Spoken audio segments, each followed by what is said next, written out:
तो हेलो दोस्तों, स्वागत है हमारे यूट्यूब चैनल एमएससी क्लासेज में। तो आज हम पढ़ेंगे कक्षा 9 विज्ञान पार्ट 2 में हमारा हमारा पॉइंट आता है भौतिक परिवर्तन। कौन सा पॉइंट आता है? भौतिक परिवर्तन।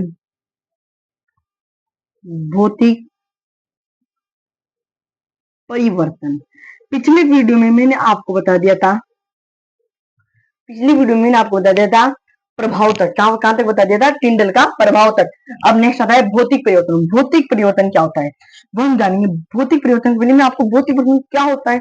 भौतिक परिवर्तन ये होता है जिसको हम वापस वही चीज बना सकते हैं। जैसे उदाहरण के लिए गांव में बर्फ को मैं क्या बना सकता हूँ?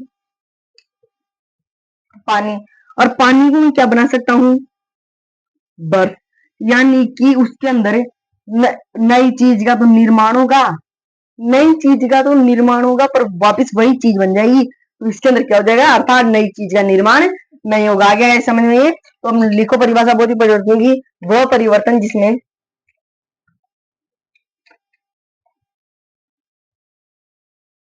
वह परिवर्तन जिसमें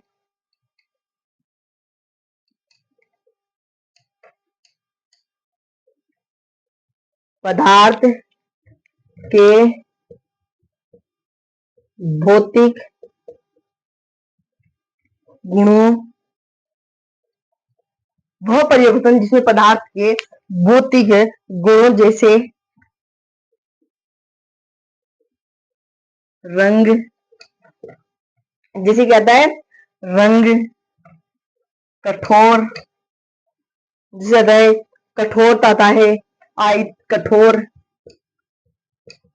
आयतन आदि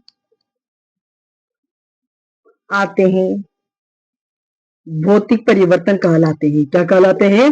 भौतिक परिवर्तन कहलाते हैं।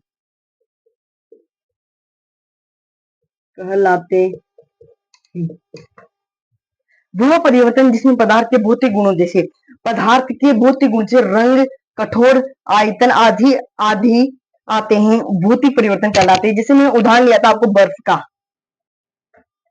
बर्फ क्या बन रहा है? पिघलाते हैं जल, और अभी जल को जमाते हैं तो क्या बनेगा? बर्फ। तो इसी प्रकार किसके क्या उदाहरण ये वाला। तो भौतिक परिवर्तन की कौन सी परिभाषा होती है हमारी? वह परिवर्तन जिसमें पदार्थ के भौतिक गुणों जैसे रंग, कठोर, आयतन आदि आते हैं, भौतिक परिवर्तन कहलाते हैं। ठीक है गाइस, आगे समझिए तो इसको नोट कर लो, फिर पढ़ेंगे हम इसके बारे में पढ़ेंगे, भौतिक परिवर्तन के बारे में। नोट करो गाइस इस परिभाषा को। तो गाइस नेक्स्ट आता है हमारा भौतिक परिवर्तन के बारे में।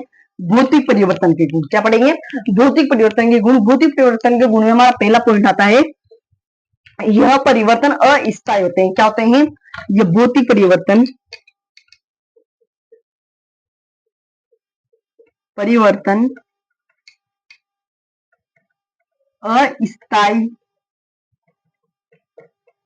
होते हैं।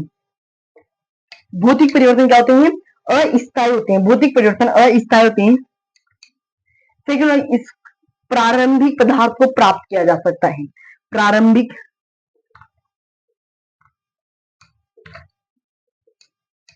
पदार्थ को प्राप्त किया जा सकता है। प्रारंभिक पदार्थ को प्राप्त किया जाता है। प्रारंभिक पदार्थ को प्राप्त कैसे करें? हमारा प्रारंभिक पदार्थ प्राप्त किया जा सकता है। प्रारंभिक पदार्थ जैसे मैंने बर्फ लिया था उदाहरण के लिए, और क्या लिया था? जल। बर्फ क्या बन जाता है? पिघल के जल। और जो हमारा जल है इसको वापस हम बर्फ बना सकते हैं। तो प्रारंभिक पदार्थ आ यानी कि पहले वाला पदार्थ आएगा आगे में। तो थर्ड वाला पॉइंट आता है हमारा, इसमें नए पदार्थ का निर्माण नहीं होता है। इसमें नए पदार्थ का निर्माण नहीं होता है। नए पदार्थ का निर्माण का होता है। प्रारंभिक पदार्थ आ गया उसके अंदर वापस, तो उसके अंदर नए पदार्थ का क्या नहीं हो रहा? निर्माण नहीं हो रहा। तो आ गया भौतिक परिवर्तन के गुण। भौतिक परिवर्तन के गुण पहला आता है हमारा यह पर भौतिक परिवर्तन अस्थायी होते हैं। क्या होते हैं? अस्थायी होते हैं। प्रारंभिक पदार्थ को प्राप्त किया जा सकता है। इसमें नए पदार्थ निर्माण नहीं होते हैं। इसमें नए पदार्थ का निर्माण क्या नहीं होता, नए पदार्थ का निर्माण नहीं होता। गाइस आ गया समझ में भौतिक परिवर्तन गुण, तो नोट कर लो गाइस जिसको भौतिक परिवर्तन के गुणों को। तो वैसे यहाँ पर मैंने भौतिक परिवर्तन की बात करी, पर भौतिक परिवर्तन उदाहरण कितना बताया था आपको, एक उदाहरण बताया था। तो और उदाहरण इसके भी बताता हूँ, नोट कर लिया था गाइस जिसको। तो उदाहरण किसके, भौतिक परिवर्तन के उदाहरण, भौतिक परिवर्तन के उदाहरण, भौतिक परिवर्तन के उदाहरण। इसके अंदर फर्स्ट उदाहरण आता है हमारा बर्फ का जल में बदलना, बर्फ का जल में परिवर्तन,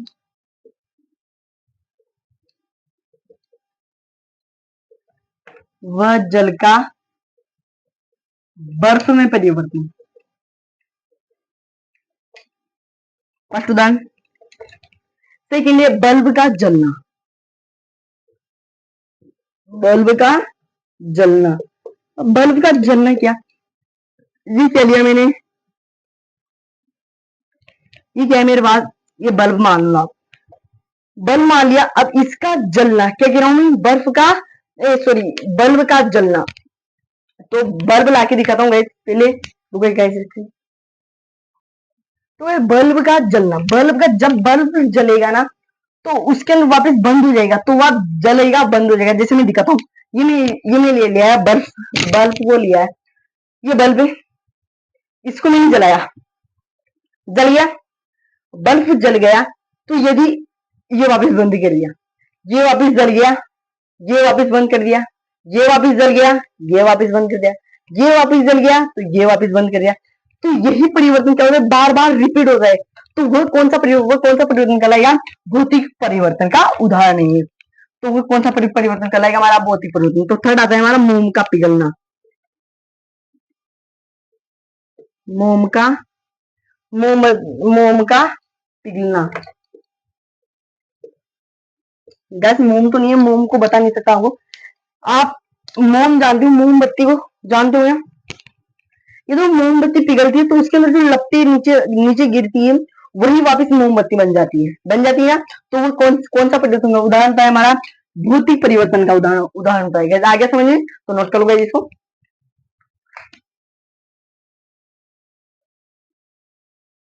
तो फिर हमारा नेक्स्ट पॉइंट आता है, भौतिक परिवर्तन हो लिया, रासायनिक परिवर्तन पढ़ेंगे। पहले आप जानते हो कि परिवर्तन कितने प्रकार के, परिवर्तन दो प्रकार के होते हैं। कितने प्रकार होते हैं परिवर्तन, परिवर्तन दो प्रकार के होते हैं। एक तो होता है भौतिक परिवर्तन, दूसरा होता है रासायनिक परिवर्तन। भौतिक परिवर्तन और रासायनिक परिवर्तन, इसके हमने भौतिक परिवर्तन पढ़ लिया, आप पढ़ेंगे रासायनिक परिवर्तन। रासायनिक परिवर्तन पढ़े, डस्टर कहां गए, रासायनिक परिवर्तन।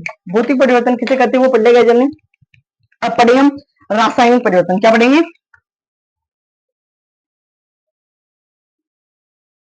रासायनिक परिवर्तन। रासायनिक परिवर्तन क्या होते हैं, ध्यान देना। भौतिक परिवर्तन क्या होते हैं पहले उस पर आप नोट करो। मैंने क्या कहा था, भौतिक परिवर्तन में वही पदार्थ क्या होता है, भौतिक परिवर्तन में नया पदार्थ का निर्माण नहीं होता है, नया पदार्थ का निर्माण नहीं होता है।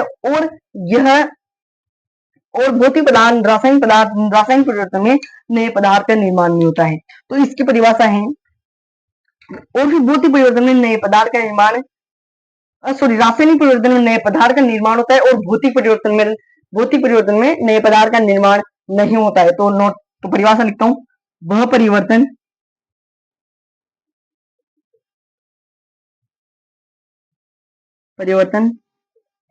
जिसमें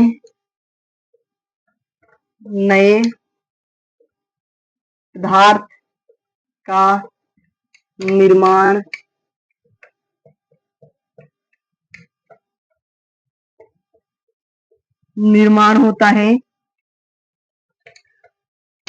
होता है, निर्माण होता है, और यह परिवर्तन, निर्माण होता है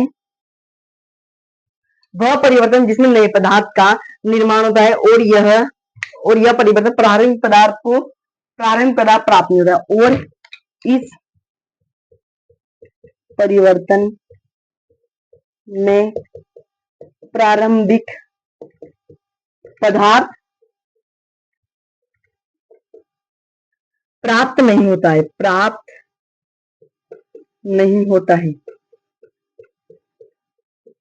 आगे का इसमें पदार्थ प्राप्त नहीं होता है उसे क्या कहते हैं? रासायनिक परिवर्तन। क्या कहते हैं? क्या कहते हैं? रासायनिक परिवर्तन कहते हैं। रासायनिक परिवर्तन कहते हैं। ध्यान देना, वह परिवर्तन जिसमें नए पदार्थ का निर्माण होता है, इसी परिवर्तन में प्रारंभिक पदार्थ प्राप्त नहीं होता। प्रारंभिक पदार्थ प्राप्त नहीं होता, जिसमें लकड़ी का जलना, लकड़ी का भौतिक परिवर्तन का एक उदाहरण बता रहा हूं। पहले आप रासायनिक परिवर्तन का देखना।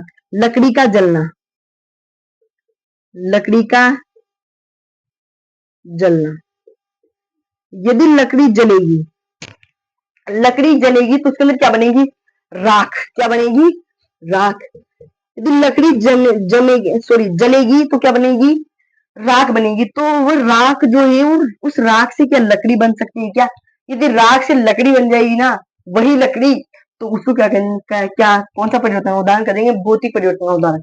यदि लकड़ी का राख बन रहा है तो लकड़ी नहीं बन रही वापिस। तो इस क्वेश्चन में क्या पूछ रहा है? प्रारंभिक पदार्थ प्राप्त नहीं होता, यानी कि ये पहले वाला पदार्थ प्राप्त नहीं होता और जो नया पदार्थ निर्माण होता है, नया पदार्थ निर्माण वाला राख, राख कौन सा लकड़ी का जलना कौन सा उदाहरण हो जाएगा? रासायनिक परिवर्तन का उदाहरण। आगे से सुनिए, अब एक उदाहरण लेता हूं, लकड़ी का टुकड़ा करना, लकड़ी को काटना, लकड़ी का कटना, कौन सा परिवर्तन? लकड़ी का कटना। ये लकड़ी है मेरे पास, लकड़ी का कटना, तो ये परिवर्तन एक रासायनिक परिवर्तन का, ये परिवर्तन होगा भौतिक परिवर्तन। भौतिक परिवर्तन, भौतिक परिवर्तन क्यों होगा? लकड़ी का कटना, लकड़ी को हम वापस जोड़ भी सकते हैं, चाहे चिपकाओ, चाहे कैसे भी करके, चाहे तेज से जोड़ो, तो जोड़ भी सकते हैं। ठीक है, इसको उदाहरण लिख लो। रासायनिक परिवर्तन के लकड़ी का जलना,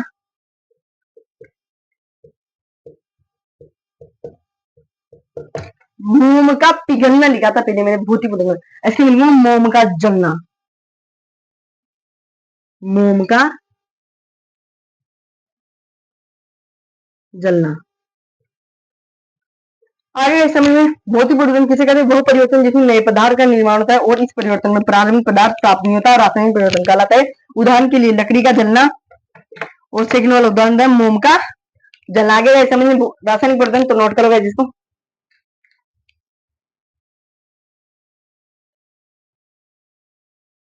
तो गाइस, नेक्स्ट पॉइंट था हमारा तत्व। क्या था नेक्स्ट पॉइंट? तत्व। तत्व क्या होते हैं? पहले पार्ट स्टार्ट किया था तब बताया था मैंने, यौगिक तत्व। तो तत्व किसे कहते हैं? वह पदार्थ जो एक ही परमाणु से मिलकर बने होते हैं, एक ही परमाणु शुद्ध पदार्थ से मिलकर बने होते हैं, वह तत्व जो एक ही परमाणु